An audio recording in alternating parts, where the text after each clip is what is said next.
Hey.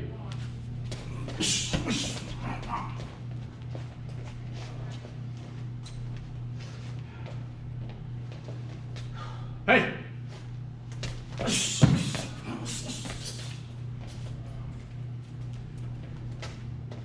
So we're dealing with a gun threat from behind, but this time it's at a distance. So in the previous level, we did gun from the front at a distance. This was no problem. We did gun from behind touching. This was our redirection.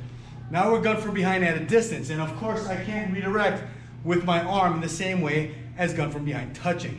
So I'm doing what's essentially a gun from the front kind of turned upside down. Looks like this. Redirect, burst in, control, and attack. Better my control.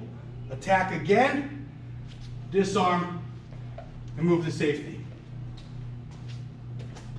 My redirection is the least detectable movement. This is, again, very much like gun from the front, except my hand is upside down.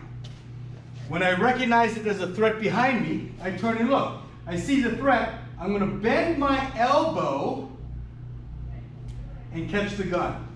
Come on this side, please.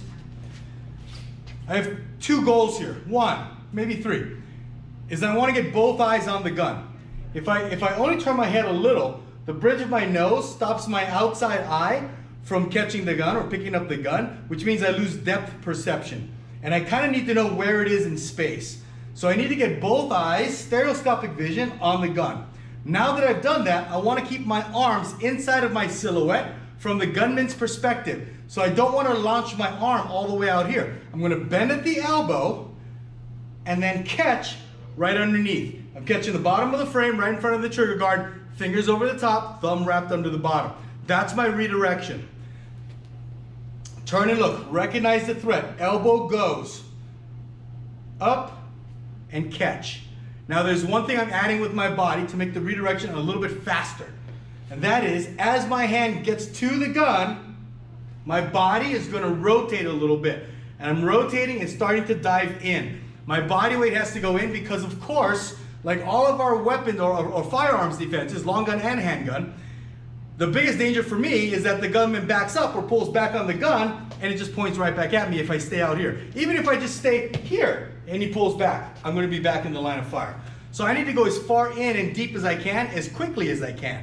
So just like gun from the front again, I'm referencing gun from the front. If you haven't watched that video, please go back and watch it and get that technique down because it's very similar.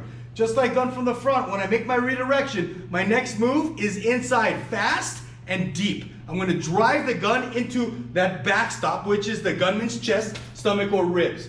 I'm driving it hard, putting my weight in there. As I come in, there's my initial counterattack, and then I go two hands on, one on the wrist, one on the gun. And then we'll talk about the takeaway in a second. Let's do it from this angle, Aaron. Elbow goes first. Elbow bends up, and then I shoot my hand under. Body makes a small redirection by twisting and moving my weight in. Now, my near leg bursts deep, and my punch goes. After my punch, I catch the wrist. The motion looks like this from this angle, from the gunman's angle. I turn around, I recognize the threat, the first movement is one.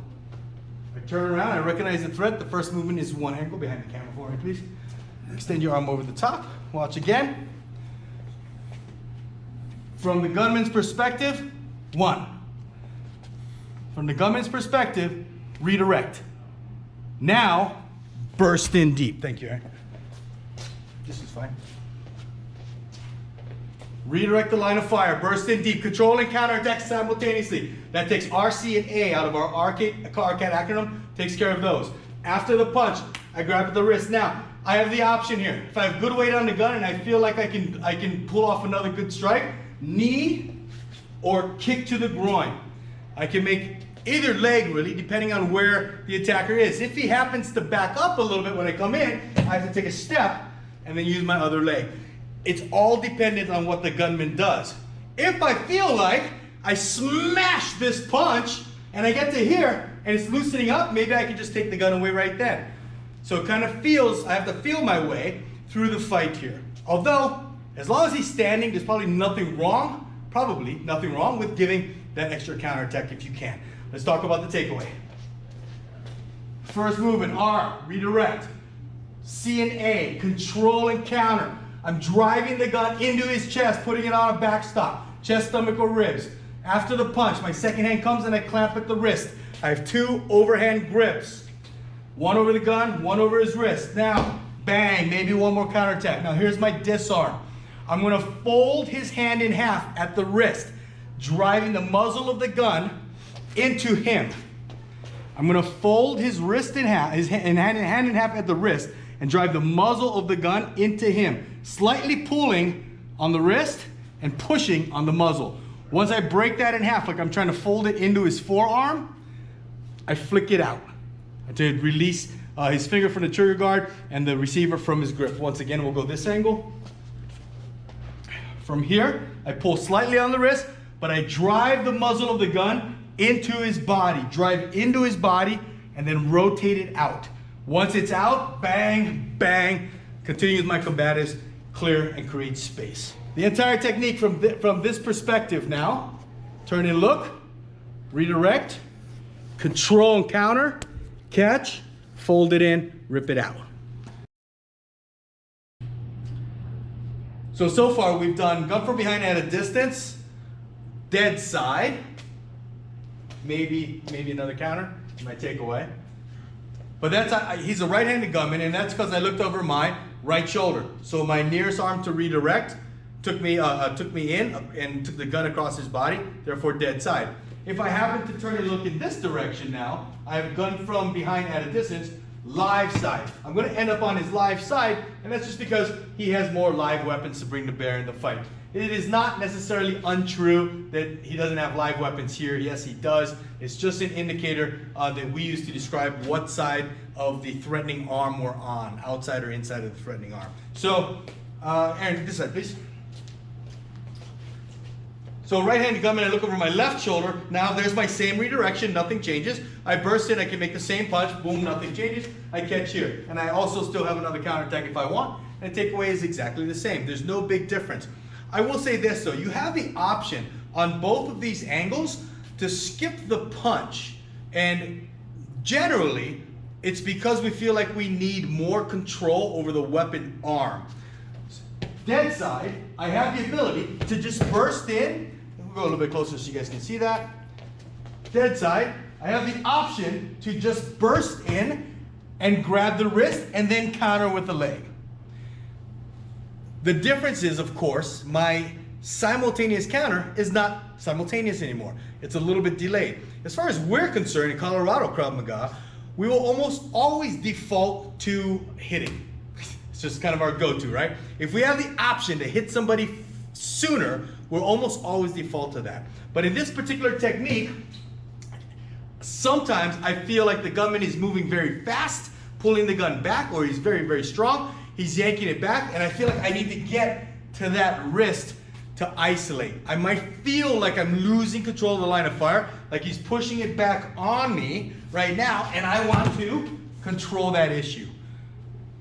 So in the moment, I can choose to skip the punch and go to two-handed control. Always follow up with a counterattack with your leg, a knee, or a kick. But they're interchangeable. If you were to ask us what our opinion is on which one we prefer, it's the punch every time, because there's a lot I can get away with, a lot that I can get away with making other mistakes if this is the biggest punch of my life. So practice both live side and dead side. Aaron, from the camera perspective, please. I'll do it from the perspective here. Turning over my left shoulder, there's my redirection. I still take my body in and around slightly, and I burst in, bang. Now, of course, the gun got driven out to the side, so my angle is gonna change a little bit. In other words, my redirecting arm is gonna be going this way somewhat, and my punch is gonna be going this way somewhat. Before, when I went to the dead side, my hands traveled very much the same direction. Now, my redirecting hand is going to move outwards somewhat. Just know that it's the body mechanics that's causing that, and there's nothing wrong with it, but if you're gonna practice it dry, practice it like that. Never use a live firearm or a real firearm for training. It doesn't matter how many times you've checked that it's unloaded. Never ever use a real firearm for training. You can pick up training guns on Amazon. You can get them from our distributors. You can reach out to us. It doesn't matter. You can even just use a piece of wood or a stick or something to make this exercise. Doing it dry without a gun, without a partner. If you want to practice, find yourself a mirror. Right there, you're my mirror now. So I find myself a spot in the mirror on my body. That's what I'm gonna aim for in the mirror. I aim for that spot and I grab it. Now I'm gonna go a little bit higher when I burst in and punch a spot a little bit higher. Recoil my punch and grab. Break, take, and I'm out. You can do this dry all day long. Put some stress drills into it as well. If you can find an object that you can balance up on a chair or a counter or something and just have it sticking out a little bit, you can practice reaching and grabbing that object, right? And then bursting in and punching. There's a lot of ways to do this at home without a training partner. It doesn't have to be a gun. Like I said, it can be a stick. You can use a spatula. It doesn't matter. I'll put anything up there. All right, if you have any questions, as always, send us an email. We're happy to help you out and walk you through things. If not, train safely, and we'll see you in the next lesson.